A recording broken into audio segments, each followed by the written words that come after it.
time to relax. Man, this has been a year. That it has. Yeah. I kind of drug Ron into this somewhat because I kept saying we really need to do an end of the year wrap up for Off the Clock.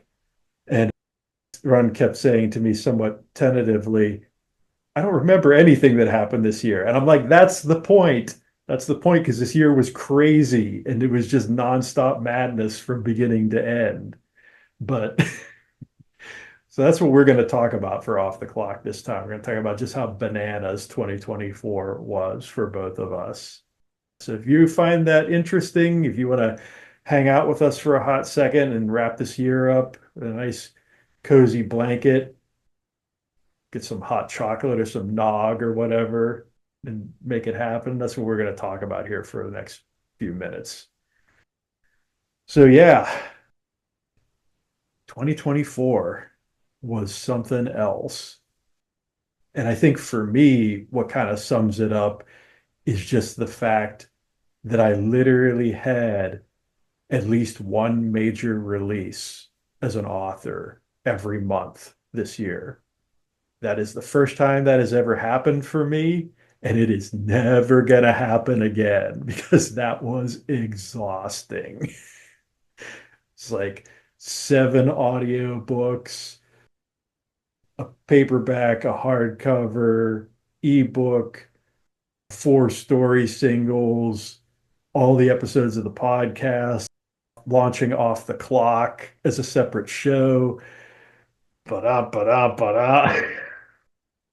I just feel like at a certain point, I was just in survival mode, just trying to get everything done. And that doesn't even count any like, personal life stuff that got like, strewn in into that mix. And I know you were kind of in a similar boat this year, right?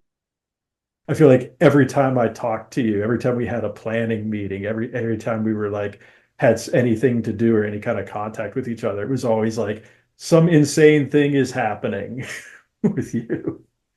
I don't know, like how many family oriented road trips did you have to make this year? Yeah. Yeah. Yeah. It was good time. It was like every year, I guess. Good times, bad times, sad times.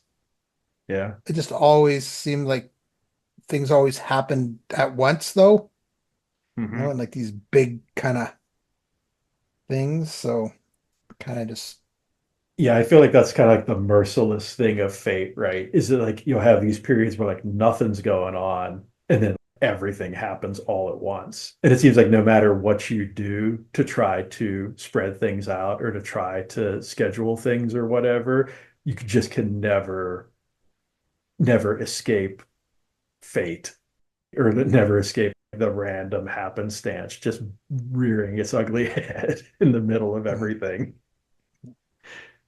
Yeah. But through it all, we still managed to get stuff done. Yeah. Well, I mean, we even had, from a show perspective, we had some big changes, right? Like we had like I say, spinning off the clock here into its own spin-off show, sub Yeah. show, whatever you want to call it, bonus show. Yeah. That was a little bit of an undertaking. I Yeah. mean, this time last year, we weren't even doing off the clock, right? Because off No. the clock started in episode 20. We did those four or so, four or five four episodes that were actually part of the main show before we decided to spin it off into its own separate thing. Um, and then, of course, we also had the big 2 year anniversary episode, which was like smack dab right in the middle of the year. So that was fun. Yeah. Yeah. We tried different things as we tend to Mhm. do. Yeah. Remember at the beginning of this year, we were still doing author spotlights, right? Yeah. Because it was like the first couple episodes of the year was like the old format with like the author spotlight and the Wheel of Death and all that stuff. That seems like forever ago, right? Yeah. Yeah. Yeah. It's hard to keep track. Yeah. Yeah. No, it's just I think that was the main thing for me, was just like wanting to actually stop for a second and take a breath and realize just how much stuff we've done this year. Because, like I said, for me, this was definitely the busiest year I've ever had as like an author and publisher by a wide margin. And like I said, there's no possible way I'm going to put myself through that again. Like, there's no way I'm going to try to do anything like what I did this year Yeah. again moving forward. I've always kind of felt myself that I'm kind of like a one or two book a year sort of author. I never had designs or ambitions of like being one of those people who puts out a book every other month or every month or anything crazy like that. And Right. so when that came up this year, when I got invited into that audiobook beta with Amazon and I had the chance to actually do that in a way that I thought I could actually pull off, I kind of felt obligated to try it and see if I could manage it. And it was like yet another one of those situations. I don't know what my problem is. I just like can't help challenging myself. I feel like I should have just left well enough alone and done what I had originally planned to do. It probably would have been better for my sanity and my personal health and well-being. But uh, although looking at it in retrospect, I guess it worked out. It was a good thing because I got all that stuff done. Like I said before, I can't even believe that I can sit here and say in October when we're recording this that I actually put out 7 audiobooks this year. Like, that's insane to my brain, like has trouble even processing that that is like a reality that actually occurred or is in the process of occurring. Uh, I don't even know how that happened. Willpower. Yeah, willpower or some combination of insanity and stupidity. I haven't decided yet. Guess I guess No. we'll see how that all pans out. But yeah, I know I know you're kind of on the mend right now, but I know you're also kind of looking forward to future stuff, right? Like, you kind of know what your next project is, right? Are you still jonesing on the vampire book? Is that still Yep. something you're psyched Yep. about? Yeah. Very happy with it. The ideas and that are coming. Of course, it'll be usual Ronald spin on things. Hmm. So it's but yeah, this year, I mean, it was because I'm kind of a more casual writer and my stories are kind of grander on scale kind of thing. So they kind of Hmm. take a bit longer to produce. But this year, with all the rewriting and changes with Candy Witch, and then with the re-release of Tales from the Parkland coming out, and then the release of Tales from the Parkland on audio version, Hmm. it made my year certainly not at the caliber that you were putting stuff out, but for me, I'm like a year and a bit a Hmm. book. So to Hmm. have like 3 separate projects was a lot. Plus, of course, Yeah. you know, with all our post-mortem podcasts and off the Hmm. clock Hmm. and the different changes we always try. Yeah, it adds up quick, right? Yeah, Before you know it, you're finding it hard to find 2 minutes to rub together. yeah, yeah, Yeah. yeah. And then when you throw in having a job, I'm Hmm. thinking, I just don't have time for all this stuff, you Hmm. know? Yeah. But you make it work. So, Hmm. but yeah, it flew by the year. For sure. This was a quick year for sure, for a Yeah. lot of different reasons.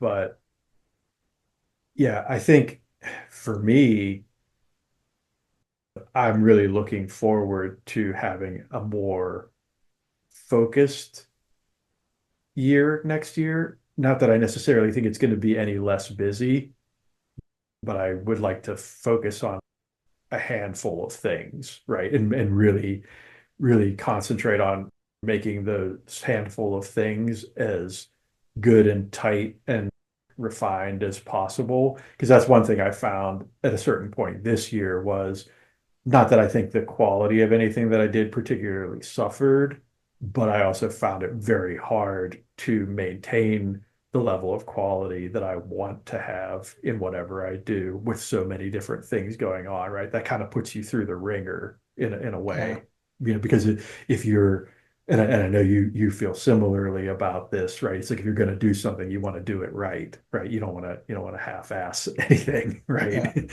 Yeah. so like the more things you have on the table, if you want to maintain that level of quality, you really gotta kind of put yourself through it to be able to do that. And so I think doing that for a year was doable for me, but definitely not sustainable, right? Like I say, I can't imagine having another year anything like the year I just had. I'd be a nutcase Yeah. by Well, that's the by the thing, Fourth of because you don't July. want to burn yourself out. Yeah. Because, like, for me with my writing, I write because it's like a hobby, it's a pleasure to do it. But if it started getting into a grind where it's like, I hate doing this, then it would quickly lose its luster, I think. Yeah. Yeah. That's the one thing I like, I guess, about, self-publishing, where, when I was younger, it was always, oh, great to be picked up by one of the top five publishing houses and get a gazillion dollars and stuff. But even now, it just the freedom of self-publishing and being able to do it my way Hmm. sort of Yeah. aligns with why I write to begin with. Especially now, I'm sure you've seen there's been all sorts of drama with all the small publishers Hmm. not paying, closing, Yep. this or that. And I'm just thinking, my God, you know, back then it was like, just wanted to get in. But now you're kind of apprehensive Yep. about, unless it's some big publisher that's been around for a while that or Hmm. one of the small publishers that have been around that you're personally familiar with. Right. Because, you jump at a chance. It's like some, I won't say fly by night, but these small presses pop up and you're like, they offer you something and you're like, oh, bonus. And then it just becomes like a horror show afterwards. It's like, well, Hmm. what's the point? And have them when Right. I monitor them. I mean, at the beginning, I was a lot more inexperienced. I wouldn't say naive, but inexperienced. And now I'm looking and I'm just like, well, I watch their posts. I see and I'm like, well, what can you do for me that I can't do for myself? That's the big one, right? That's I think a problem that the whole publishing industry is kind of reconciling at the moment, right? Is like figuring out like what is the value add that a publisher of any size really brings to the table versus, what, because that's sort of the thing about us having been in the self-publishing game now for as long as we have. We've kind of gotten to a point where most of the things that we would have typically relied on a publisher for in the past, we're doing them and have been doing them for a long time, right? Yeah, And sure, there's a matter of scale there and there's a matter of budget there to consider, but also, I think one thing a lot of publishers were slow to react to when it came to self-publishing was sort of realizing, oh, wait, we need to really bring something to the table here because, a lot of the value add that we used to have has kind of shifted over to tasks that authors do themselves now. yeah, And it's especially weird, right? When you see a lot of these big five houses and imprints that really want the author to do a lot of the legwork themselves, even if they are publishing their stuff, right? I yeah. see a lot of people who are on those imprints and with those publishers who are still hustling out there just as much as any self-published person I know. So. it's a very different world and a very different landscape, the Yeah. publishing industry from what it was even like 5 or 10 years ago, I would say. So what can you do? Yeah.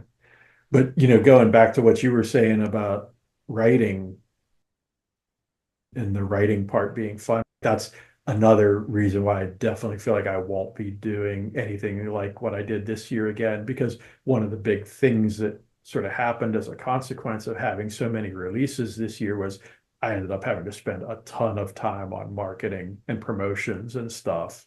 And it got to the point where I literally had to make a special effort to clear the deck to write because Yeah. so much of my time was going to social media and advertising and copy edit or copy work or graphics work for ads and video production for ads and stuff like that, that I probably only wrote a fraction of what I would have written this year had I not had all that other stuff to do. But I'm still kind of proud of myself. I still managed to accomplish quite a bit. Like I wrote quite a bit of material for my next couple of books throughout the span of this year, and the year's definitely not over. Yeah. And I think where I am right now with it, I'm actually kind of winding down with my promotional and marketing stuff to the point where I think I'm actually going to get quite a bit of writing done before the end of the calendar year. But I had to make a special effort and put a lot of extra time in and a lot of extra focus in to specifically make time to write, which is definitely uh, not something I want to have to worry about moving forward. Like I definitely want to not have to juggle quite so much to be able to spend time writing moving forward. That's definitely one of my goals for sure as a result of having that experience this year.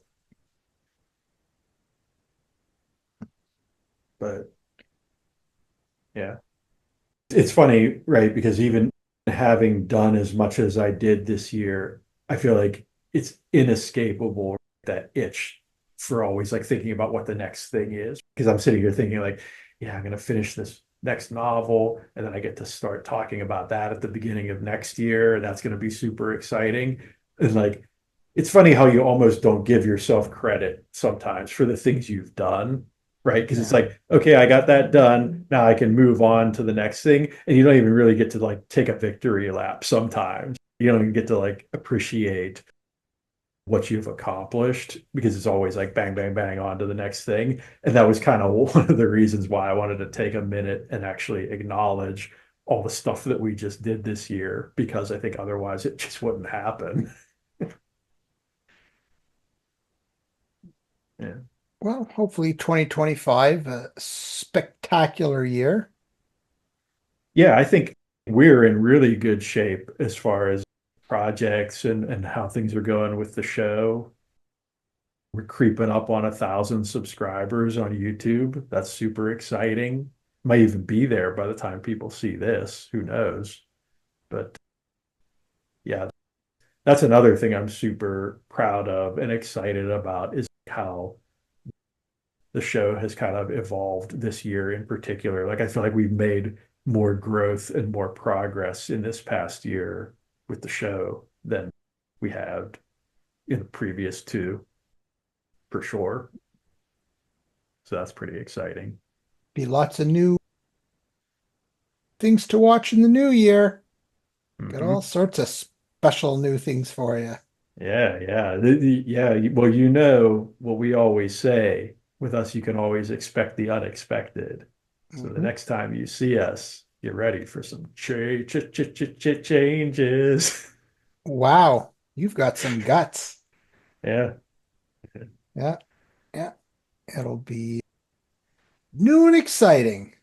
So you just make sure you come on back and see what we've got cooking for you.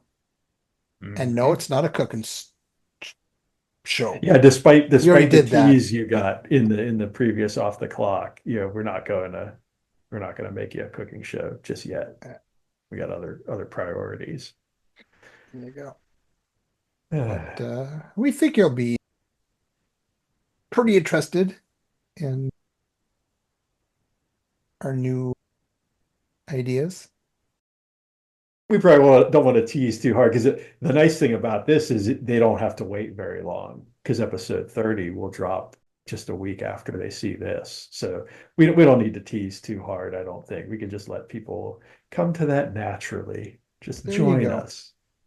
Exactly. Stay tuned, stay subscribed, stay thirsty or frosty or whatever metaphor you prefer. And And buy our books and review them, listen to Ron. preferably today. Ron is full of great ideas. Yes. Idea guy. Yeah, That's he my is an number one idea idea. guy. Buy our books. Gotta figure a way to do it subliminally. Should have it in the background. It's like buy our books throughout the whole episode. Hmm. To talk I'll get about on that. that. All right. All right. You ready to call it a day, call it a year? Yep. Wrapping up 2024. Excellent.